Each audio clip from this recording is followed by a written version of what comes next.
മലപ്പുറം തിരൂരിൽ നിന്നൊരു വാർത്ത വന്നത് കസേരയിൽ 2 വയസ്സുകാരുടെ തല കുടുങ്ങി കളിക്കുന്നതിനിടെയാണ് അപകടമുണ്ടായത്. ഫയർഫോഴ്സ് എത്തി രക്ഷപ്പെടുത്തി. ദൃശ്യങ്ങളാണ് കാണാൻ കഴിയുന്നത്. കളിക്കുന്നതിനിടെ അപകടം. ഫയർഫോഴ്സ് ഉടൻ തന്നെ സ്ഥലത്തേക്ക് എത്തിയെന്നാണ് തോന്നുന്നത്. കുഞ്ഞിന്റെ തല അതിൽ കുടുങ്ങി, അതിന് അനങ്ങാൻ കഴിയാത്തൊരവസ്ഥയാണ്. ഭയന്നു പോയിട്ടുണ്ടാകണം ഈ കുഞ്ഞ്.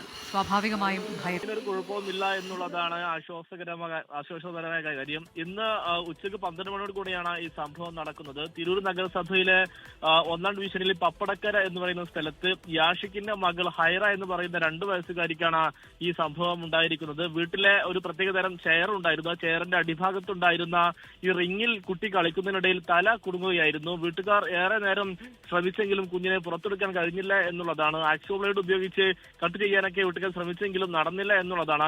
അതിന് പിന്നാലെയാണ് തിരൂർ ഫയർഫോഴ്സിനെ വിവരം അറിയിക്കുന്നത്. ഇതിന്റെ അടിസ്ഥാനത്തിൽ ഫയർഫോഴ്സ് എത്തി ഹൈഡ്രോളിക് കട്ടർ ഉപയോഗിച്ച് കസേരയുടെ റിങ് കട്ട് ചെയ്തുകൊണ്ടാണ് കുഞ്ഞിനെ പുറത്തെടുത്തിരിക്കുന്നത്.